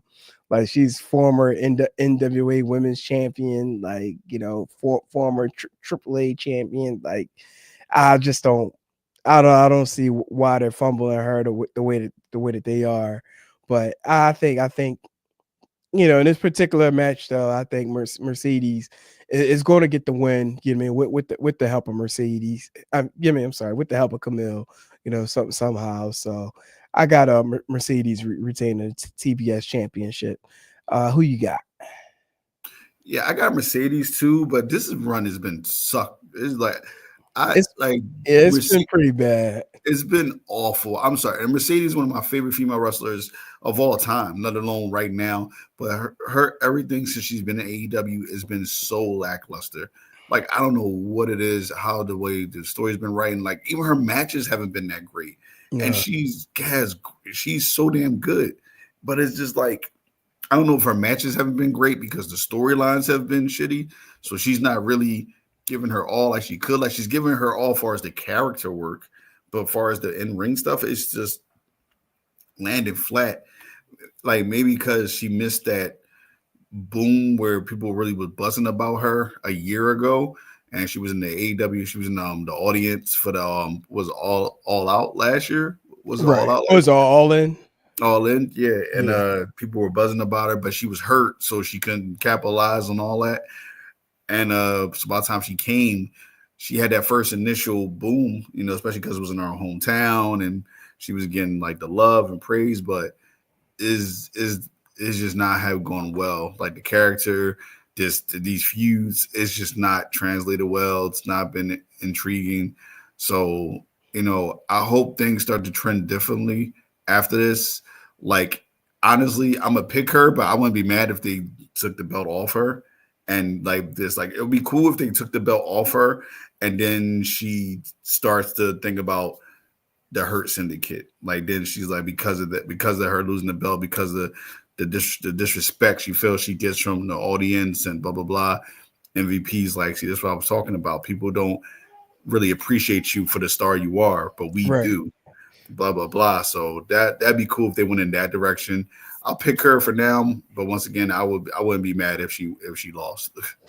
It's crazy because it's like I've heard conversations where people say that she needs to be repackaged, but I think where the problem lies is that the women that's in the company, and I'm not saying like they're all bad in the ring, like they're not. It's just that when you got someone as polished as Mercedes who's come from that WWE umbrella, like it's just that the way she wrestles, it's just on a different tier. Now, when both her and Willow went at it, it was a great match. Like you know what I mean? Like it's this great match, and but you can also tell like a lot of that comes from what I mean, like the both working, have working previously, what I mean, over in New Japan and Stardom, also over in AAA. So it's like you got that good rapport between the two, so they're able to be able to get them to put on phenomenal matches. But and also I think another problem is that the AEW roster don't have as many repetitions, or I should say like live events like on the side, like how WWE has had to to continue to to get better in a square circle. But that's just my thoughts on that. Joey, who you got winning this match? I think Statlander wins because I think what's that girl comes out with her name again? Who you talking about, Camille? I think some kind of turn happens here. And I think that leads to Statlander winning. I'm about to say, you know what? If she even shows up, she's supposedly got the quote unquote, messed up arm and stuff, allegedly.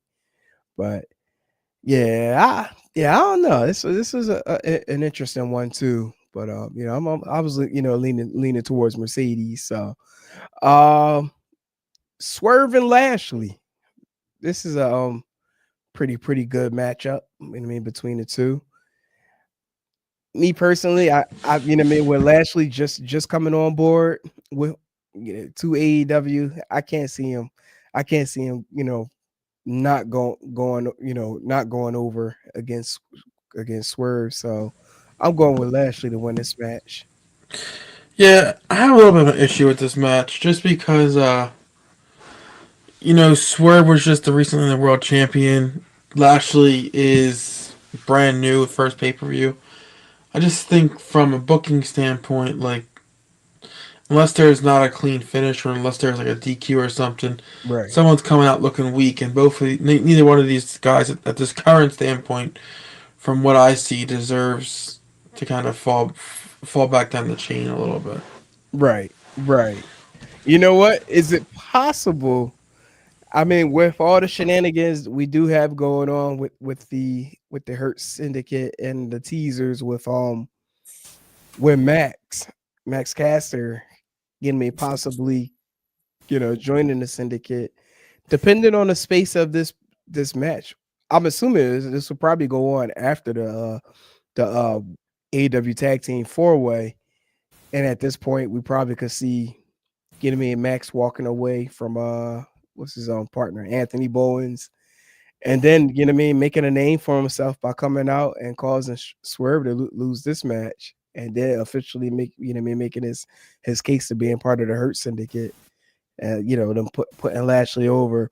I mean, as long as they got something like that put in place, you can sell it to where it wouldn't damage Swerve. I mean, at this point, Swerve is at a top tier level, so it's like I don't think his stock can hurt but the moment. Top tier. Then like the last couple of months, he lost the belt. Then he lost the cage match, and then he would lose to Lashley. It would start to pile up, I think. Yeah, but every good hero got that story where they got to fight back. And, be like he's going through his lows right now. Like, you know what I mean? He was living a life, the high life. You mean with the championship, the cars, the home that he had for 2 hours that got flamed up, unfortunately, and now he's going through the funk process at this time, but. Yeah, who knows? We might have just booked that match just now. Rich, who you got winning between Swerve and Lashley? I got Lashley. I think Swerve needs the win, but if they do it in a way where it doesn't hurt him, then Lashley comes, he wins, and Swerve just goes on. I think what you said about the whole joining, what's the name, Max Caster joining the Hurt Syndicate, that's actually a good play right there. And that's a way to have Swerve kind of lose, but not lose clean. I don't think Lashley's winning cleanly, but I do think Lashley's going to win. Yeah, yeah. I think we may see it. The more looking at the card and just depending on the placement of the tag team match, I would think it would go on before Swerve and Lashley. Like it would have to. If anything, I would think Swerve and Lashley will probably be before Moxley. Before Moxley and Cassidy. Just a thought, but main event time. We got Jon Moxley, AEW World Champion. Although he keeps it in a briefcase, 99.9% of the time, or Dynamite. He's defending that title against freshly squeezed Orange Cassidy. Joey, I'm gonna let you go ahead first. Who you got winning this match? And you are on mute. I'm sorry, my thing keeps freezing. Yeah, got you. Yeah, I don't know. It was like you guys weren't moving. I thought it was your guys freezing. Now I see it was me. Unfortunately, I wish this match would have happened later on into Moxley's run. I think it's too soon for Moxley to lose right now. I do think the right decision is to put it on Cassidy, just because what's happened recently. But again, I think it's too soon, so I think Moxley wins just because he's not losing the very next pay-per-view. Okay. Rich, who you got? I agree. I think Moxley's going to win. His group, they just kind of scratched the surface with it, and to have him lose now in his first title defense, I just don't see it happening. While I do think eventually Orange Cassidy will be a world champion there because Tony Khan's high on him. The fans love him. I just don't see it happening here. Right. I got you. Yeah, I'm going with Moxley as well. I kind of echo what you said, Joey. It's a little bit too soon for him to lose the title.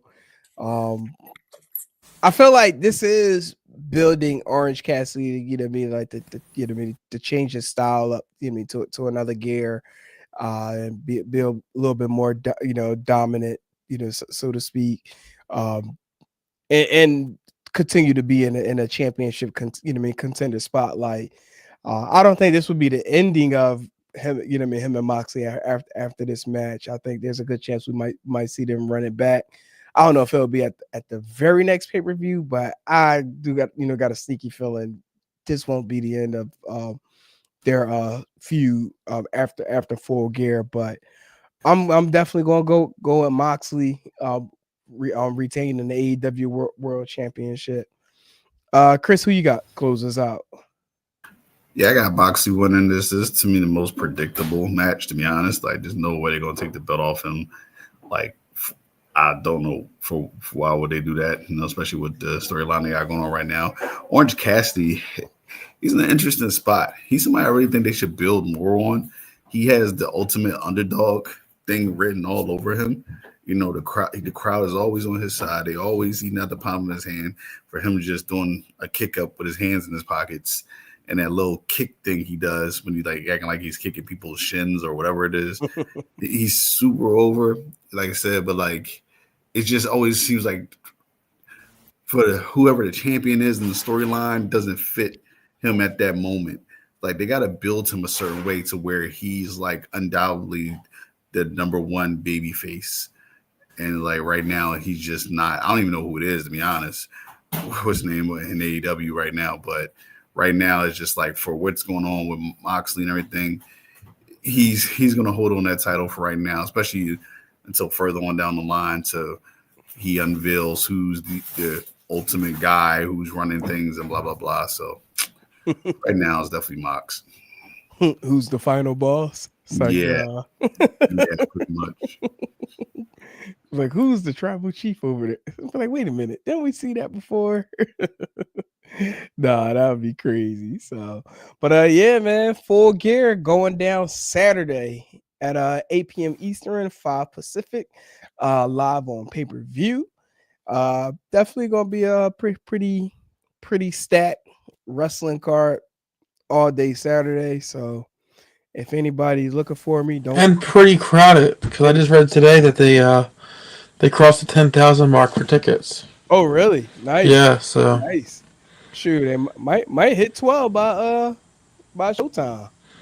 possibly. So yeah, that definitely, what I mean, a whole lot of wrestling going down on Saturday. So if anybody looking for me, don't call me. I'm watching wrestling. Leave me alone. And college football. So, but Go Hoosiers. oh yeah, going up against Ohio State tomorrow. That's definitely gonna be a good game for sure. True. Although the line, the line had Ohio State -10. I'm like, damn, like -10, like. But I don't think that line is right at all. I think it's gonna be much closer than what it is. So, but gentlemen, we are at the 1 hour 36 mark on our debut episode on All Authentic Talk Sports Network. Man, 2 years running. We've had some revolving chairs on the program. Much respect, to everybody, we've worked with in the past, and now we're here at the present, and just looking forward to good things as we are closing out 2024. So we got a lot going on with the program. For those who may not be familiar with the show, we have our state of promotion shows at the end of the year, where we talk about the respective promotions and what to look forward to in 2025. We also have our Steppies, the Steppy Awards coming up at the end of the year, where we like to get all styled up, in our Nature Boy Ric Flair attire, and give out awards. You like the Slammies, so you definitely gonna like the Steppies. Coming soon to an AAT network near you. But do we have a bigger budget this year? I'm just asking. Oh no, we have to talk to Jeff about that. Jeff, what's the budget? We need the All Authentic Talk budget.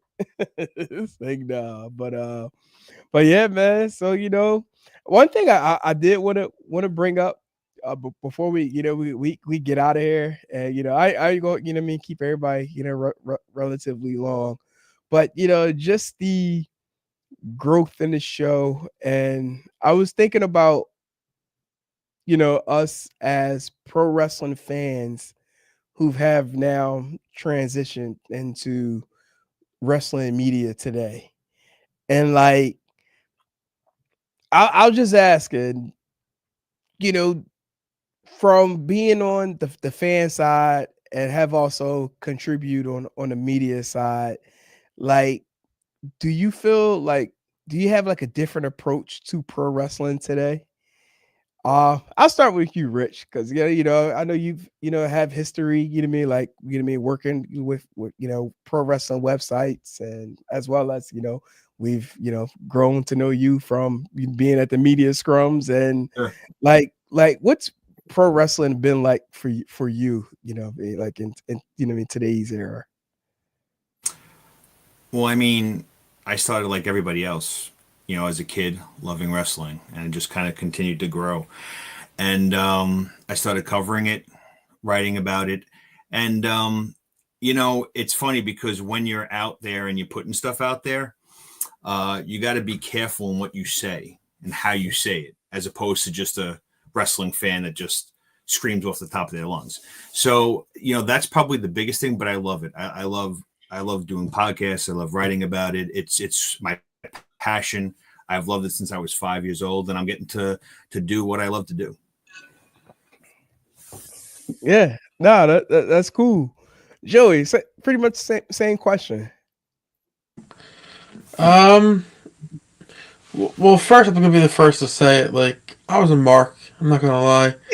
It definitely changed that from it. Like, now I see them more as, like this is what they're doing. Like, I mean, like, less as, I don't know how to word it without like sounding weird, but like, I view wrestlers less as, like this higher pedestal and more as like on the same level as them now. Like, I'm here to report their work just like they're here to put in work. You know what I mean? Like, it's not always about like that fandom anymore where like, oh my god, this guy has to win and stuff like that. Like, I see it more from the business standpoint of it now, which to me is pretty cool to see, because like, if it's a big show that I'm not covering, I can still kind of take off that cap and be a fan again and like cheer and mark out and stuff. But when I'm there to cover it, it's strictly, I'm there not as a fan, I'm there to cover the show. And so to me, it's pretty cool to see it from both standpoints. But I definitely much rather like it as a fan, just because like you're not there representing anyone else. Like when we go to the shows and like Rich will be able to tell you, like, representing someone else. You're representing the company you're there for. So you got to be on your best behavior. At least when you're there as a fan, you can wild out, have some beers, and you're there as Joe Wood. So who cares? You know what I mean? But yeah, I like both aspects overall. Never thought the doors would be open for what it did. Talk about WrestleMania and Royal Rumble and stuff like that. Like, absolutely mind blowing to me to still be able to say I'd done that. But onward and upward. It's only the beginning, right? Keep going. Yeah. Chris, for you, like, as far as like, jumping in and into the pod world, talking about pro wrestling and then attending the shows and being able to host and build that interaction like with wrestlers, like, is that something that you've ever thought you would ever see to do? No, honestly, like, if somebody told me like this was gonna be what I was doing 2 years ago, like, I'm not gonna say I wouldn't believe it, but I just thought it would be far fetched. I'll just be like really, what are you talking about? It's like, 'cause like I said, just 2 years ago, I was talking about wrestling absolutely nobody. Like, none of my closest friends watch or care for wrestling like I do. Like, they always used to say, I used to watch it back in the day. Like, I'm looking at them like, man, I watch this every week, three to 4 times a week. This is like, so it's like, to be here, like I said, like, if it wasn't for this show, I wouldn't have went to my first indie show. If it wasn't for this show, I wouldn't have went to WrestleMania. Like this, like I was inside of a ring hosting the show before it started, bringing in the people, like, to get everybody start. Like, it was like this. Like I said, it wasn't the biggest show in the world, but I'm in a ring talking and announcing, like, what the hell. I'm backstage talking to the wrestlers and seeing how they getting ready and go over matches and stuff. It's like, damn, this is really happening. So it's cool to be a part of all this, because I didn't think this was ever going to happen for me. So it's like, I don't take this for granted. I understand we still working our way up and still got a lot of work to do, but it's like, I'm willing to do that, and to be around people who actually is passionate about it as I am, it's cool as hell. Because like we're saying, wrestling is huge, it's internationals worldwide, but it's also the same thing. It's a certain community that only certain people understand it. Like we get us, and we don't care if anybody else does. We do. So like that's what's cool to me. Like, I'm around people who get me for what I'm so passionate about. Yeah, that to me is the biggest thing too. Is like, like growing up and stuff, like wrestling and talking about wrestling. People like maybe look down on you a little bit. You know what I mean? Like, it's really cool to be able to find that niche of people where it's like, this is what they do. Like, even the fans, they eat, sleep, breathe, wrestle, and like to be able to have those group of people to talk with, like even you guys, but like on a grander stage, like the comments and stuff like that. Like, never in a million years did I think I would find like a niche of people where talking wrestling was acceptable and not like, oh, it's fake, or like, are you kidding me? You're 30 years old. You're still doing that. Like to me, that's so cool. But real quick, just to pull back the curtain a little bit, like for example, I help out with X brand and stuff like that, and cover it and stuff like that. And there's a guy on there named Anthrax. And you know how many times he's like corrected me because like we'll be in the back like going over one of his spots or something, and I'll call him Anthrax, and he'll look at me and be like, "You're not a mark." He's like, "Right now, like we're just two colleagues, pretty much. Like, you know what I mean? Call me by my name. Don't call me Anthrax. Like, that's what the fans call me. You're not a fan back here. You know what I mean? Like, to me, that was like the light bulb in my head. Like, maybe we're on the right track here. You know what I mean? If wrestlers are telling me that, or like, I'll have a wrestler hit me up and be like, "Yo, you coming to the show tonight?" and stuff like that. Like that to me, like, these are dudes 5 years ago. Like I'm marking out at shows with about, and now like they're hitting me up asking if I'm coming to the show and stuff. So to me, that's one of the coolest aspects of it. Yeah, I gotta agree. Like first and foremost, like I love this shit. Like just flat out. Like I wish I had the photos on me right now. You know, God bless my dad. Like I there's a photo floating, you know, being on his lap, making muscles at the Spectrum. You know what I mean? Seeing WWF and like it's just like always, you know, wrestling has always been a part of my life, but I 1000% never thought that it would translate into being, you know, being part of wrestling media and, you know, the opportunities, you know, forever grateful for the relationships that have been built, forever grateful for. I think the one thing for me that like really humbled me was actually seeing the human side of the professional wrestlers, like knowing they, you know what I mean, portray a character to appease the fans, whether you like them or you boo them. At the end of the day, they walk out of a facility, arena, wherever they are, and go to their vehicle and go home to their families. You know what I mean? Just like a normal person who works a 9 to 5 does the same thing. You know, they just do it on a different scale, and just, you know, having conversations with wrestlers and just, you know, being able to separate that, and, you know, even talk about the fan aspect where, you know, like we may cover a lot of these talent, but also may also still attend the event.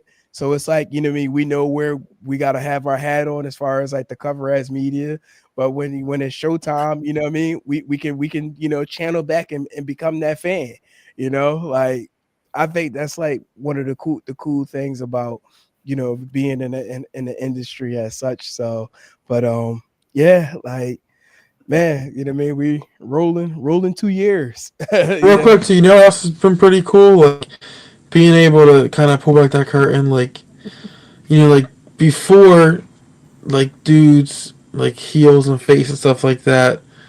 You know, like you didn't truly know, like, is this dude really a dick and really actually right. cool?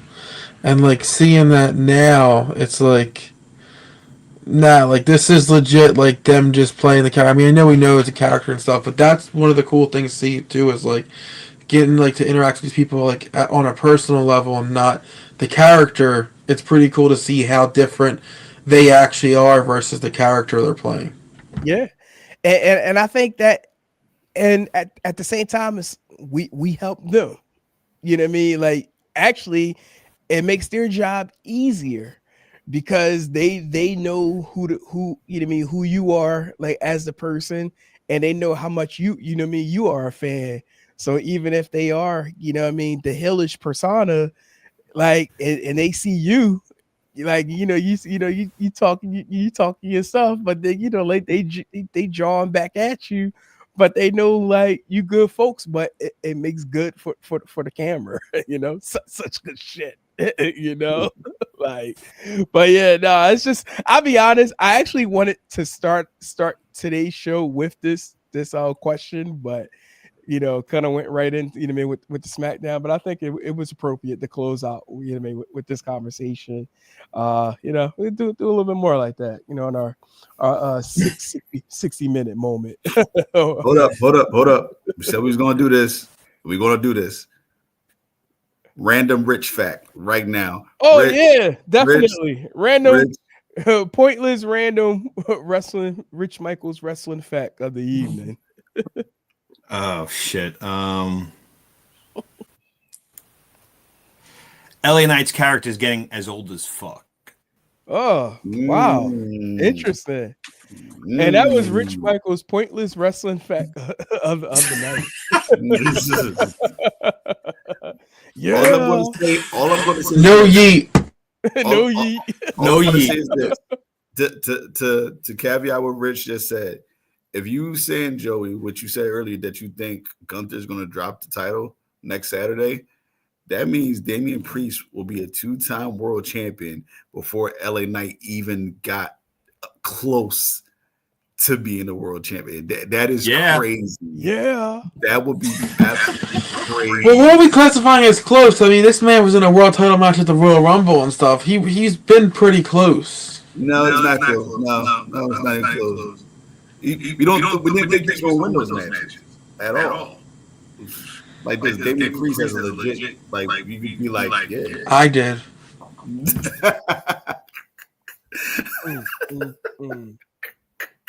It's all good. Listen, I think LA Knight is getting kind of stale also. I honestly think they should turn him heel. I really think all right. But he's selling merch. People are still yelling out, yeah, they're not going to do it. But I really think, like, to me, if you knew his old characters from the TNA Impact days, he's a great freaking heel. So it's like, well, we'll see. I mean, this is Rich's opinion. Yeah. The Rich Michaels pointless wrestling opinion of the night. I'm just saying if he drops the belt next week, Gunther, it's crazy that Priest will be a 2-time world champion before LA Knight even is a 1-time champion. That'd be crazy to me. Right. Nah, I got you. All right, gentlemen, we at the 152 mark. We're gonna get on out of here. It's actually done. 12 o'clock on the dot. It's Saturday, November 23rd. If you still tapped into the Still Steps, we greatly appreciate you. Next Friday, Black Friday. More than likely we'll be previewing Survivor Series. That's going down next Saturday. So we'll be back to talk about that. Far as tomorrow, Joey, I know you're attending for Full Gear. Not sure. I was thinking about post show. Let's see how things go. Well, yeah, I'll be at work. Right. Gotcha. All right. Well, yeah. So we'll probably just circle back next week.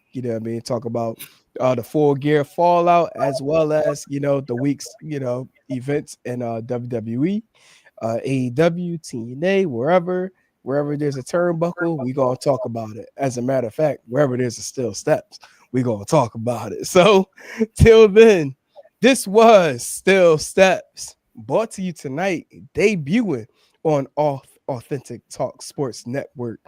Mr. Joey Woods, Mr. Rich Michaels, Mr. Moyo Fit Chris Wilson. I am Politic and Hawk, and we will be hollering at y'all next Friday. Peace.